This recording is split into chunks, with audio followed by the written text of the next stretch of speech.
नमस्कार, स्वागत आप सभी का फर्स्ट इंडिया न्यूज देख रहे हैं आप। मैं हूं आपके साथ पूनम शर्मा सोलंकी। तो चलिए न्यूज ब्लास्ट की शुरुआत करेंगे और बात करेंगे सबसे पहले देश के प्रधानमंत्री नरेंद्र मोदी की, जिन्हें सत्ता में 23 साल पूरे हो चुके हैं। 7 अक्टूबर 2001 को पहली बार वो गुजरात के मुख्यमंत्री के पद पर बैठे थे, काबिज हुए थे और उसके बाद उन्होंने पीछे मुड़कर नहीं देखा और अब पूरे 23 साल उन्हें हो चुके हैं।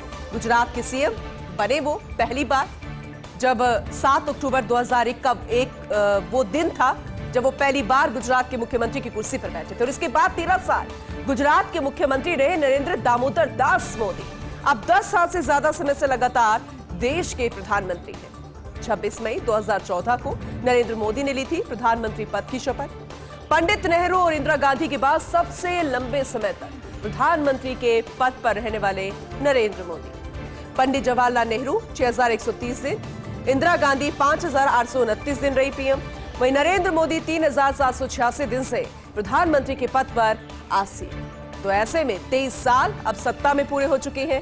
ये भी अपने आप में बेहद खास है और शायद बीजेपी के कार्यकर्ता, प्रधानमंत्री के समर्थक, वो भी इस दिन को खास तौर पर सेलिब्रेट कर रहे होंगे।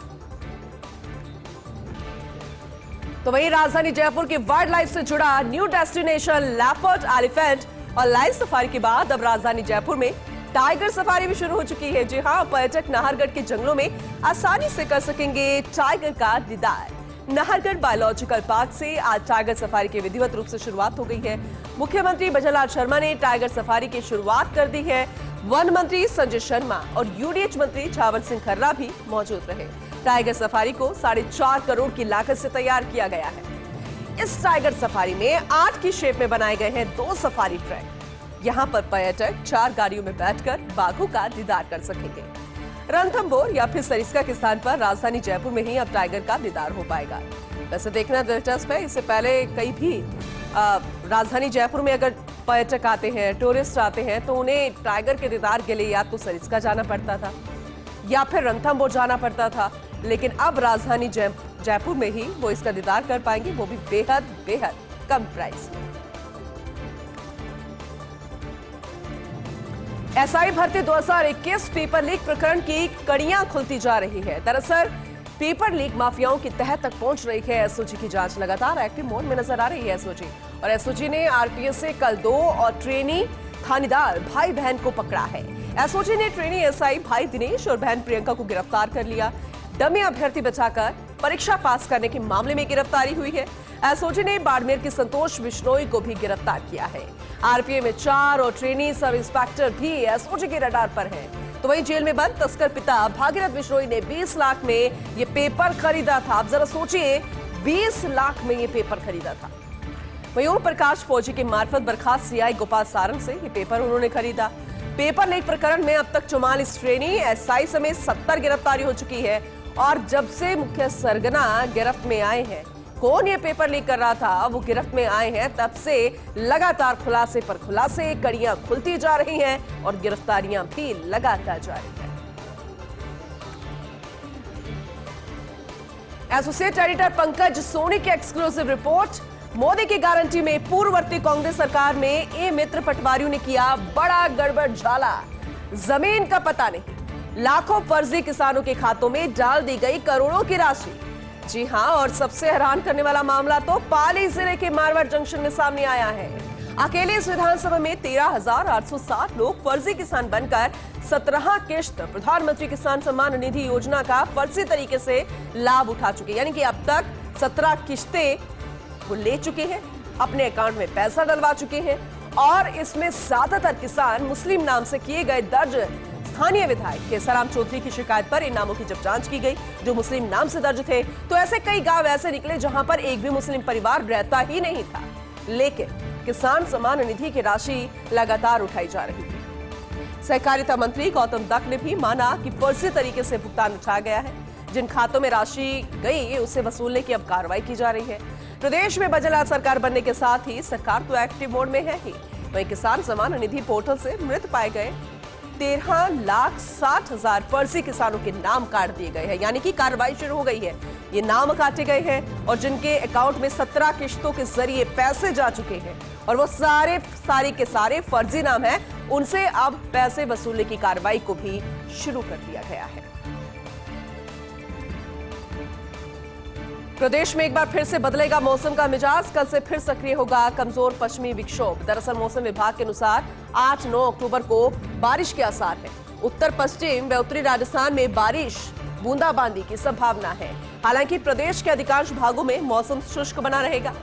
कल कई इलाकों में बादल छाए रहे और आज मौसम सामान्य रहेगा, लेकिन आने वाले समय में जो मौसम का मिजाज रहने वाला है वो बूंदाबांदी रह सकती है। और खासकर उत्तरी राजस्थान की हम बात कर रहे हैं और उत्तर पश्चिम की बात कर रहे हैं, जहां बारिश होने की संभावना है और कई जगह पर बूंदाबांदी भी गिर सकती है, लेकिन अधिकांश भागों में मौसम शुष्क ही बना रहेगा। हालांकि कई इलाकों में कल बादल छाए थे, तब ऐसा लगा था कि शायद एक बार फिर से मानसून अपना रास्ता भूल गया है, क्योंकि मानसून जा चुका है, बारिशें हो चुकी है अच्छी खासी।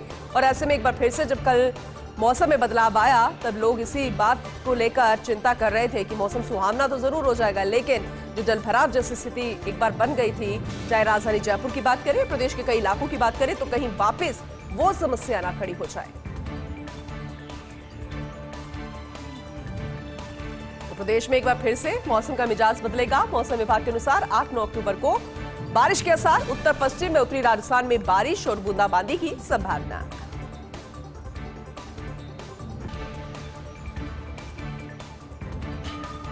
शेयर बाजार में युवा निवेशकों की बढ़ती भागीदारी। देश में पहली बार 40% शेयर निवेशक 30 साल से कम उम्र के हैं। जी हां, एनएसई के मुताबिक मार्च 2018 से अगस्त 2024 के बीच ये बदलाव सामने आया है।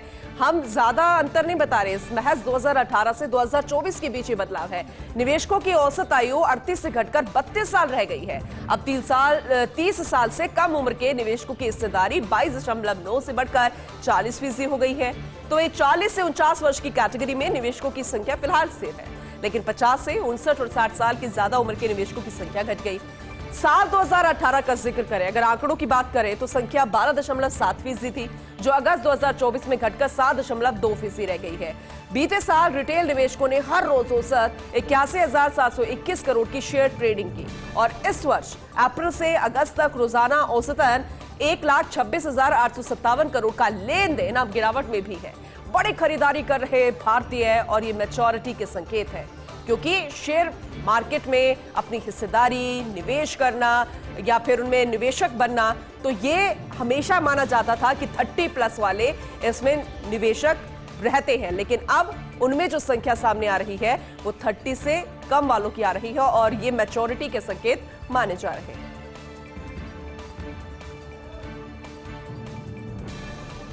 दिल्ली के विज्ञान भवन में नक्सल प्रभावित राज्यों को लेकर एक अहम बैठक। केंद्रीय गृह मंत्री अमित शाह की अध्यक्षता में महत्वपूर्ण बैठक हो रही है। नक्सलवाद से निपटने और आने वाले समय में नए एक्शन प्लान को लेकर चर्चा। एनएसए सहित आईटीबीपी, सीआईएसएफ, खुफिया एजेंसियों के प्रमुख भी बैठक में शामिल।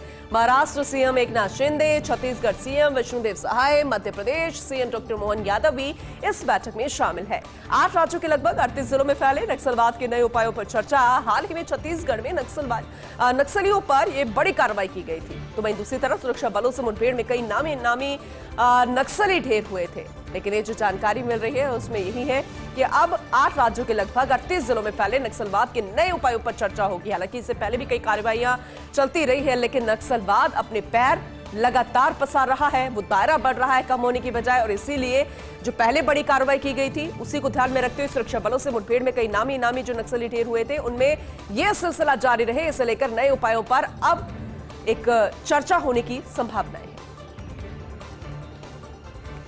इस बीच केंद्रीय मंत्री और झारखंड चुनाव प्रभारी शिवराज सिंह चौहान का एक बड़ा बयान। कहा कि झारखंड में लागू होगा एनआरसी, नागरिकता का रजिस्टर बनेगा, विदेशी घुसपैठियों को चुन चुनकर बाहर निकाला जाएगा। वहीं झारखंड में भाजपा का विस्तृत संकल्प पत्र जल्द ही आने वाला है। ये चुनाव केवल मुख्यमंत्री बनाने या किसी पार्टी की सत्ता के लिए नहीं है, ये झारखंड को बचाने का चुनाव है। बेटी, माटी और रोटी, इन तीनों की रक्षा करना हमारा संकल्प है। बांग्लादेशी घुसपैठियों के कारण झारखंड की डेमोग्राफी परिवर्तित हो रही है। संथाल परगना में आदिवासी आबादी 44% से घटकर 28% रह गई है। बांग्लादेशी घुसपैठियों के कारण हिंदू आबादी भी प्रभावित हुई है। वोट बैंक के लालच में हेमंत सोरेन और गठबंधन की सरकार घुसपैठियों को संरक्षण दे रही है। घुसपैठियों के आधार और वोटर आईडी कार्ड बनाए जा रहे हैं और ये देश के लिए बहुत बड़ा खतरा है। आदिवासी बेटियों को भ्रम के जाल में फंसाकर उनसे शादी कर जमीनों पर कब्जा किया जा रहा है।